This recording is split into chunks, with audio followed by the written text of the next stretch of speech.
Anupama serial के ऐसे ही daily update सबसे पहले देखने के लिए हमारे चैनल इन्फो ड्रामा हब को सब्सक्राइब करें। एपिसोड की शुरुआत में हम देखते हैं कि अनु बार बार उफ उफ उफ बोलती है क्योंकि उसे अनुज की याद आ रही होती है। तभी बा पूछती है कि अभी तूने क्या बोला। अनु जवाब देती है कि कुछ नहीं, लेकिन बा तुरंत पहचान लेती है कि उफ उफ तो अनुज बोला करता था। इस पर अनुपमा मुस्कुराकर कहती है कि आप भी ना, जो बातें आपको नहीं सुननी होती वही सुन लेती हैं। आपको तो डिटेक्टर होना चाहिए था। बा गर्व से कहती है कि हाँ, तभी तो मैं पूरे मोहल्ले पर दूर से नजर रखती हूँ और मुझे पता रहता है किसके घर में क्या चल रहा है। अनुपमा कहती है अब बहुत हो गया, आप जाकर सो जाइए। बा जाते जाते रुकती है और कहती हैं कि मैं अपने स्वार्थ के लिए नहीं बोल रही हूँ। यहाँ तेरे अपने हैं, तेरे बापूजी हैं, प्रार्थना है, अंश है, किंजल है और मैं भी हूँ। सब चाहते हैं कि तू यहीं रुक जाए।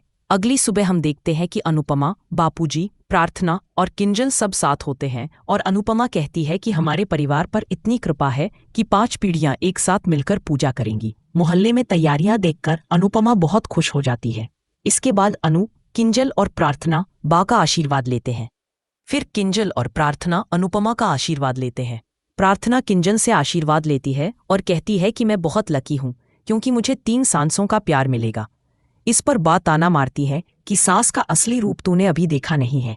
इन दोनों पर मुझे भरोसा नहीं है, लेकिन मेरा असली रूप जरूर देखेगी।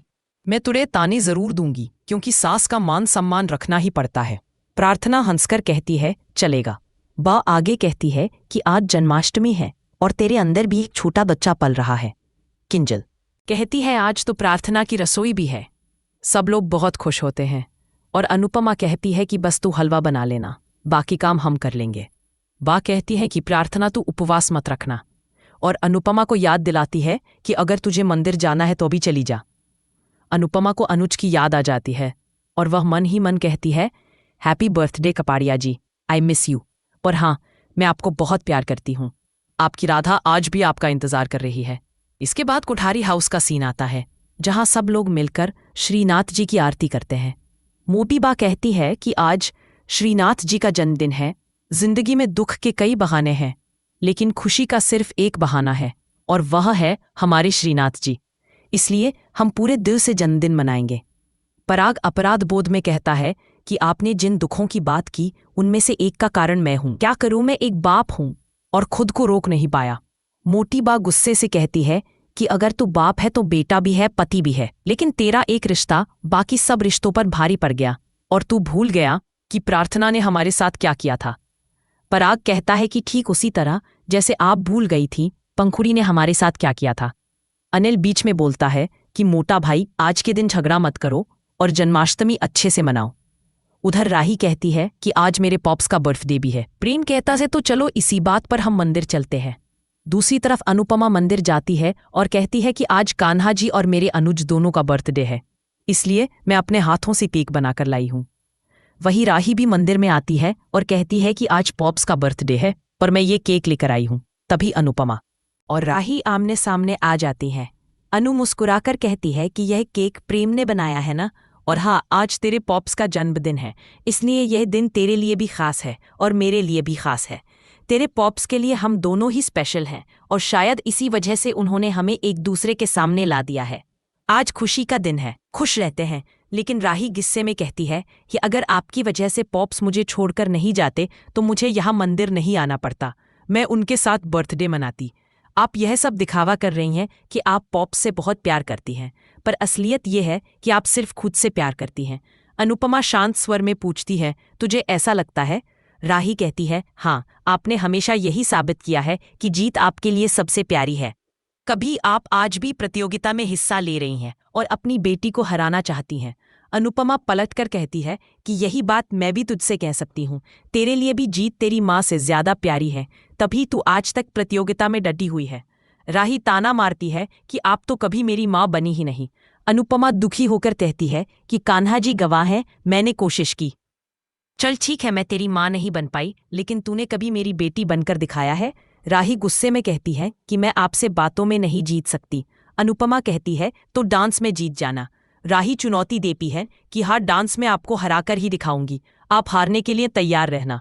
तभी प्रेम वहां आकर समझाता है कि राही कैसी बातें कर रही हो, लेकिन राही जिद में कहती है कि आज कान्हा जी और पॉप्स दोनों का बर्थडे है, इन्हें बोलो वेट करें, पहले हम लोग सेलिब्रेट करेंगे।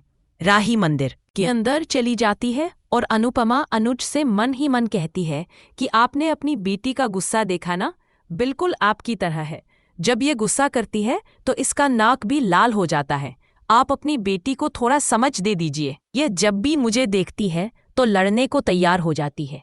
इधर राही कान्हा जी और पॉप्स दोनों को हैप्पी बर्थडे बोलती है और मन ही मन कहती है कि मुझे पता है पॉप्स, आप जहां भी हो खुश होंगे। अनुपमा थोड़ी मायूस होकर कहती है कि अब मुझे राही की बातें बुरी नहीं लगती, अब तो आदत हो गई है, लेकिन अगर ये कभी मुस्कुराकर मुझसे बात कर ले तो मेरे होश उड़ जाए। और मुझे खुशी है कि आज पीछे से ही सही, लेकिन हम दोनों साथ मिलकर अनुज का जन्मदिन मनाने आए हैं। बा कहती है, तू भूल गया है क्या, तू शिव नहीं बल्कि कान्हा जी बना है। और इसके बाद हम देखते हैं प्रेम और राही कृष्ण और राधा का रूप लेकर डांस करते हैं। इनका नृत्य देखकर सभी लोग मंत्रमुग्ध हो जाते हैं और मोटी बा भावुक होकर कहती है कि सच में ऐसा लग रहा था मानो साक्षात राधा कृष्ण हमारे सामने हों। तभी सरिता ताई कहती हैं कि हमने मुंबई की जन्माष्टमी देखी है, लेकिन इस बार गुजरात की जन्माष्टमी देखेंगे, और पूछती है यहाँ पूजा कैसे होती है।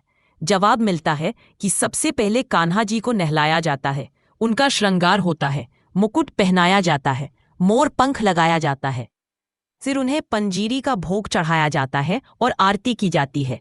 उसके बाद गरबा खेला जाता है। अनुपमा कहती है कि आजकल की भागदौड़ में कुछ लोग भगवान के सामने सिर्फ हाथ जोड़कर ही निकल जाते हैं, कुछ तो हाथ भी नहीं जोड़ते, लेकिन हमें त्योहार के दिन थोड़ा समय जरूर निकालना चाहिए और पूरे परिवार के साथ पूजा करनी चाहिए। तभी सरिता ताई कहती हैं कि डांस रानियां आ रही होंगी, लेकिन उन्हें प्रैक्टिस के लिए टाइम लगेगा। मामा जी बीच में कहते हैं, चलो मैं से गाना शुरू करते हैं, क्योंकि अंतराक्षरी मैं से ही शुरू होती है। जिस पर बापूजी समझाते हैं कि यहाँ अंतराक्षरी नहीं बल्कि जन्माष्टमी मनानी है। अनुपमा कहती है कि सब बातें छोड़ो और चलो कान्हा जी की पूजा करते हैं। इसके बाद अनुपमा खुद कान्हा जी को नहलाती है और दूसरी तरफ प्रेम और राही भी कान्हा जी का श्रृंगार करते हैं। उन्हें कपड़े पहनाते हैं, मुकुट और मोर पंख सजाते हैं। सब लोग मिलकर कान्हा जी की जय बोलते हैं और आरती करते हैं। शाह हाउस और कोठारी हाउस दोनों जगह कान्हा जी की आरती होती है। सब लोग बारी बारी से कान्हा जी को झूला झुलाते हैं और खुशी जाहिर करते हैं। आगे बादशाह पराग के कंधों पर बैठकर मटकी फोड़ता है और दूसरी तरफ अंश भी मटकी फोड़ता है। इसके बाद दोनों परिवार के लोग नाचने गाने में शामिल हो जाते हैं और हर जगह खुशी का माहौल छा जाता है। तभी हम देखते हैं कि अपकमिंग एपिसोड की झलक मिलती है, जहां अनुपमा अनुज को याद करती है और कहती है हैप्पी बर्थडे कपाड़िया जी, और अपने ख्यालों में अनुज को सामने देखती है। अनुज कहता है कि मैंने सालों से तुम्हें छुप छुप कर देखा है, अब तुम्हें देखने का पूरा हक चाहता हूँ। अनुपमा कहती है कि आपको मुझे देखने की पूरी इजाजत है। अनुज अनुपमा को आवाज लगाता है और अनुपमा बेहद खुश हो जाती है। दोनों साथ मिलकर डांस करते हैं और इसी बीच राही भी अपने पॉप्स को याद करती है। इधर पूरा परिवार डांस और खुशी में डूबा होता है। पहले मोती बात थोड़ी नाराज होती है, लेकिन अनिल समझाता है कि त्योहार पर कोई मनमुटाव नहीं होना चाहिए। शाह फैमिली भी गरबा शुरू करती है और खुशियां मनाती है। इसी बीच डांस रानियां भी घर पहुंच जाती हैं, लेकिन तभी अनुपमा की टीम की एक मेंबर को चोट लग जाती है। उसके पैर में मोच आने से सभी परेशान हो जाते हैं। सब चिंता करने लगते हैं कि अब डांस कैसे होगा और टीम अधूरी हो जाएगी। बापूजी सभी को संभालते हैं और कहते हैं कि परेशान मत हो, सब ठीक हो जाएगा, हम कोई ना कोई उपाय निकाल लेंगे। इधर कोठारी हाउस ने भी गरबा का रंग चढ़ा होता है और सब लोग खुश होते हैं। हालांकि कीथ पराग से नाराज होती है, लेकिन सोचती है कि आज तो त्योहार है और हमें खुश होकर ही मनाना चाहिए। दूसरी ओर हम देखते हैं कि गौतम गुस्से से जल रहा होता है और सोचता है कि यह परिवार कितना भी खुश हो, लेकिन जब तक मैं खुश नहीं रह सकता, मैं किसी और को खुश नहीं रहने दूंगा। वह ठान लेता है कि प्रार्थना और अंश को मैं कभी भी खुश नहीं रहने दूंगा और उस बच्चे को अपने पास लाकर ही रहूंगा, चाहे कुछ भी करना पड़े। पराग सोचता है कि वह गौतम से बात करेगा ताकि वह यहाँ से चला जाए, लेकिन मन में जानता है कि गौतम इतनी आसानी से जाने वाला नहीं है। वही अनुपमा अनुज को याद करते हुए भावुक हो जाती है, लेकिन फिर खुद को संभालकर पूरे परिवार के साथ डांस में शामिल हो जाती है। सभी लोग बहुत खुश होकर डांस करते हैं, लेकिन टीम की सदस्य को लगी चोट सबको चिंता में डाल देती है कि अब फाइनल में प्रदर्शन कैसे होगा। इसी बीच मनोहर जी हिम्मत बंधाते हैं कि तुम फिक्र मत करो, सब ठीक होगा। बापूजी भी कहते हैं कि बिल्कुल परेशान मत हो, हम है ना, कोई ना कोई उपाय जरूर निकाल लेंगे।